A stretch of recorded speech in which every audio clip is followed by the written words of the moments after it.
Assalamu alaikum wa rahmatullahi wa barakatuh. Bismillah, alhamdulillah, wa salatu wa salam ala rasulillahi amma ba'd. My brother in Islam, friend and teacher, Abu Zayd Nafis, hafidhullah ta'ala, may Allah bless him, in my hometown of Philadelphia, Pennsylvania, sincerely requested that I do a small video encouraging him, myself, and others to seek knowledge, to have the proper sincerity and pure intentions for Allah subhanahu wa ta'ala, and also encourage the Muslims in Philadelphia and the surrounding cities and surrounding states besides Pennsylvania to support and benefit from the Ma'had, or the knowledge-based or scientific institute that he and many of his brothers have put together and started, which I believe is called Ma'had Ibn Taymiyyah. Ma'had Ibn Taymiyyah. First and foremost,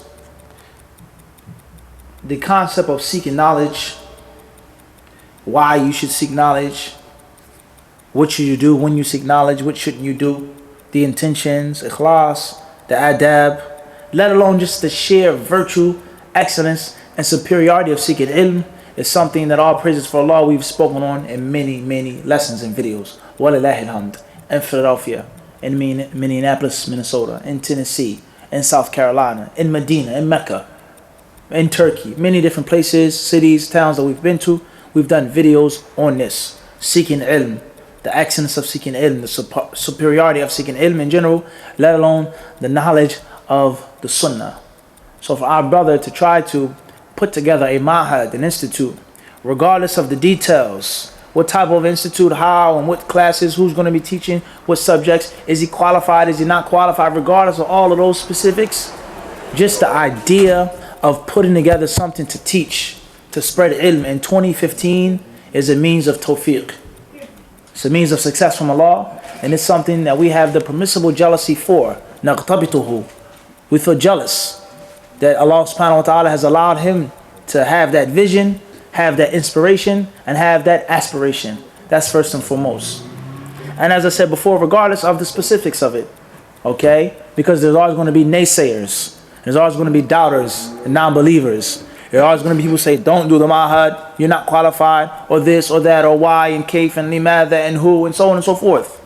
But how many of us today are talking about knowledge and encouraging the people to seek knowledge of the deen, let alone on an academic level, let alone on an intensive level, let alone on a structured classroom level, where people, bi-idhnillahi subhanahu wa ta'ala, want to learn, they want to benefit in a what? Professional manner. So that is a means of tawfiq that we envy him for.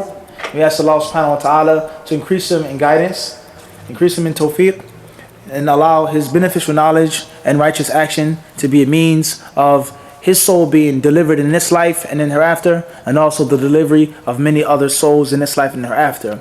I want to read something bi-idhnillahi subhanahu wa ta'ala very briefly from one of my favorite books and one of the best books that has been written in the 20th century on seeking knowledge, on the adab, the manners of the student of knowledge, of the knowledge seeker, of the disciple. And that is the book called An-Nubadh fi Adabi Talab al-Ilm. It's a book called An-Nubadh, regarding the etiquettes of seeking knowledge. And An-Nubadh is the plural of the word nubdha. And what's meant by nubdha is a small slice, a small piece, a small little, brief glimpse into the different aspects and perspectives of seeking ilm. This book is written by one of the leading scholars in the country of Kuwait, Abu Anas Hamad ibn Uthman, hafidhullah ta'ala, who was well known and respected from the tulab of Sheikh Muhammad ibn Salih al-Uthaymin, rahimahullah. And this has nothing to do with his book. Whether he was a student of Sheikh Uthaymin or not, we say that his book is beneficial. That's the bottom line. Him being a student of Sheikh Uthaymin, rahimahullah, being known and respected, does not change what he put in his book. There could be a student of knowledge who's well known. There could be a scholar who's well known to write a bad book. And there could be someone who's totally unknown, who didn't have a good background, and can also write a good book. So that's not what we're promoting. We just mention that just for information. The author, he says in his introduction, لا شك أن طلب العلم قد جاء في فضله نصوص كثيرة من القرآن والسنة واستحضارها مهم جدا لشحذ الهمم على طلب العلم. وطلب العلم له آدابه والتزام ذلك يقوم سلوك طالب العلم مع شيخه وأقرانه ويختصر له الطريق في الطلب ويبصره بالأهم فالأهم ويرشده إلى طريق الراسخين الذين سبقوه في الطلب من كبار العلماء. ومن الآداب ما يؤخذ بقراءة الكتب المصنفة في آداب الطلب، ومن ما يؤخذ من مجالسة العلماء، كما قال مهنا تلميذ الإمام أحمد: صحبت أبا عبد الله فتعلمت منه العلم والأدب. وقال ابن وهب: ما نقلنا من أدب مالك أكثر مما تعلمنا من علمه. وحاجة طالب العلم للأدب قبل الشروع في الطلب مهمة جدا، لذلك استفاضت وصايا الأئمة في الأمر بذلك. وهذا الإمام مالك رحمه الله قال لفتى من قريش: يا ابن أخي تعلم الأدب قبل أن تتعلم العلم. وقال يوسف بن الحسين: بالأدب تفهم العلم. وقال أبو عبد الله البلخي: أدب العلم أكثر من العلم. وهذا الليث بن سعد لما أشرف على أصحاب الحديث فرأى منهم شيئا فقال: ما هذا؟ أنتم إلى يسير من الأدب أحوج منكم إلى كثير من العلم. He says, there is no doubt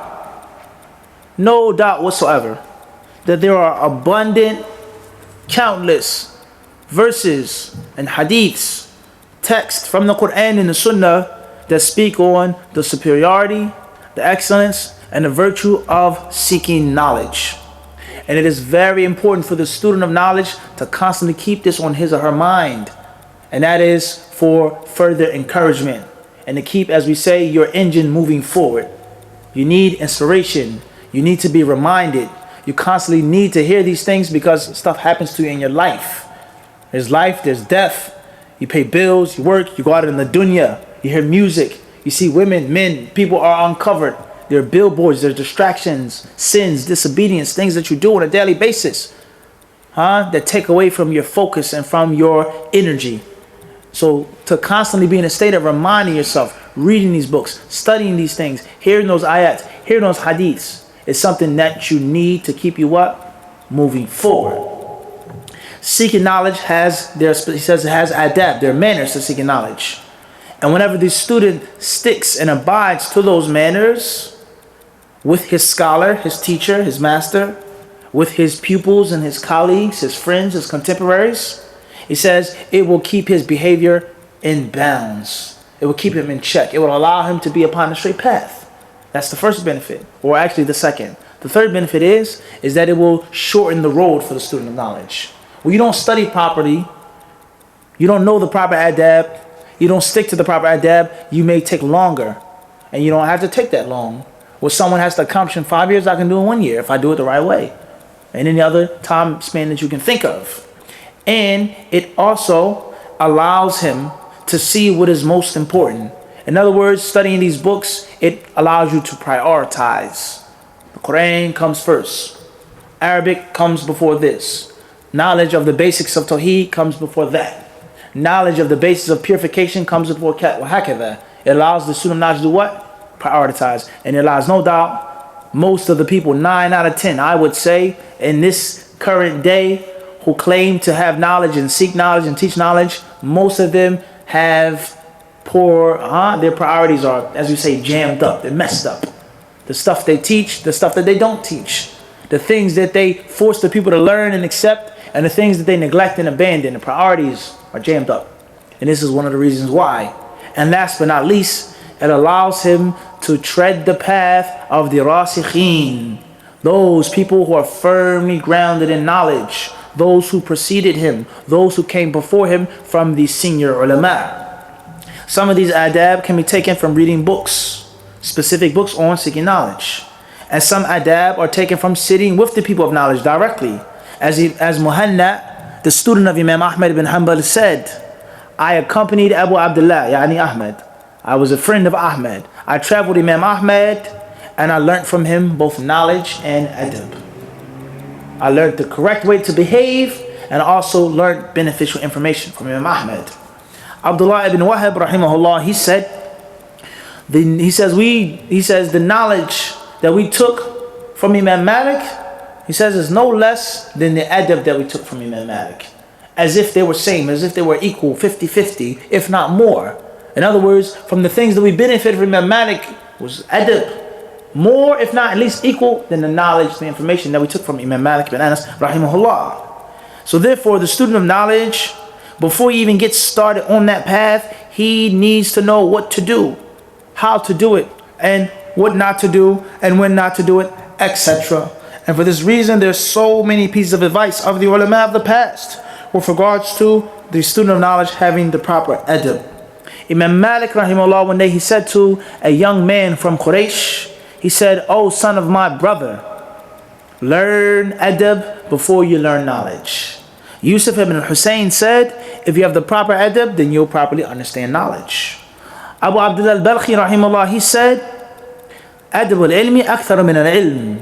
He said the etiquettes of knowledge are more than actual pieces of knowledge. And he also mentions what Layth ibn Sa'd, the great hadith master of Egypt, said one day when he passed by some pupils of hadith.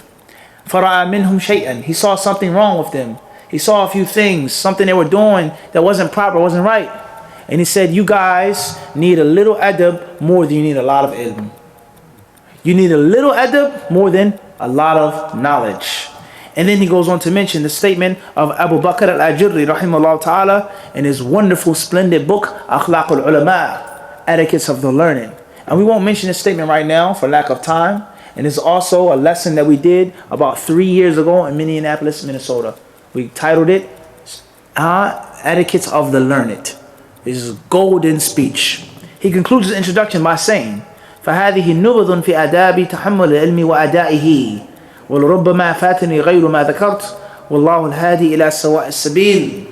He says these are some etiquettes that I'll mention in this book. Perhaps I missed out on some things. Perhaps I didn't get it and mention everything. But Allah subhanahu wa ta'ala is the one who will guide us all to the straight path. So this is something which is a brief, simple reminder of the virtue of knowledge and the importance of having the proper etiquettes. As for al-ikhlas, being sincere, then we live in a time in which there's so many distractions in the worldly life. So many reasons to seek knowledge other than for the face of Allah subhanahu wa ta'ala. Some people seek knowledge for wealth, status, prestige. Some people seek knowledge to get married. Some people do conferences, go to conferences, do things just to find sisters, to find a beautiful, pretty wife. Or some sisters, they may seek knowledge to get a good husband. Just to get status, just to get a check, just to get money. Or, waliyadhu billah, some people they seek knowledge and they do the right thing for the pleasure of a scholar, for the good pleasure of a sheikh. Sheikh Fulan is pleased with us. Sheikh Fulan was very happy when he heard this. But what about Allah subhanahu wa ta'ala's pleasure? What about the prestige of the hereafter? What about the women of paradise? What about the things that you'll get in Jannah? Seeking knowledge, as the Messenger of Allah alayhi salatu wasalam said, "Man salaka tariqan yaltamisu fihi ilman, salaka Allah bihi tariqan ila Jannah." Abu Hurairah radiyallahu anhu narrated, as Imam Muslim collected in his Sahih, that he who treads a path in which he seeks knowledge, Allah will make it easier for him the path to paradise. We also know what Abu Hurairah radiyallahu anhu reported, and it's also collected by Muslim in his Sahih, that the first 3 type of people who will be burnt and pulled and drug on their faces in thereafter, waliyadhu billah, from those 3 types of people is a man who sought knowledge for other than Allah. Is a man who sought knowledge just for people to say he's a student of knowledge, he's an alim, he's a talib al-ilm, he's upon this, he's upon that, he went overseas, he has a mahad, he went into a mahad.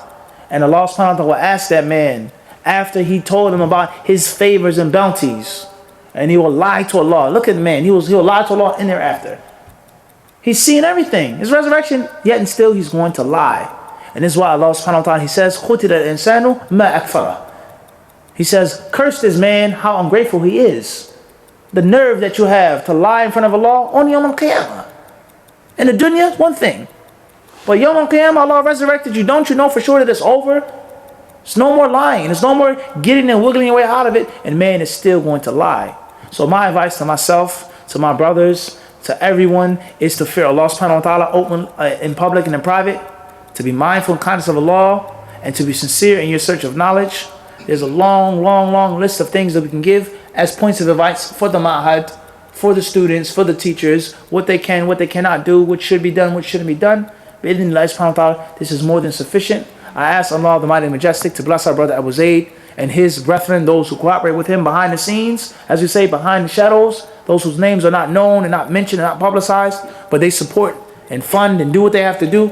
I ask Allah to reward all of them well, to accept their good deeds, and to give them more and more tawfiq, and to make the ma'had a success. Allah subhanahu wa ta'ala surely knows best. Jazakumullahu khairan.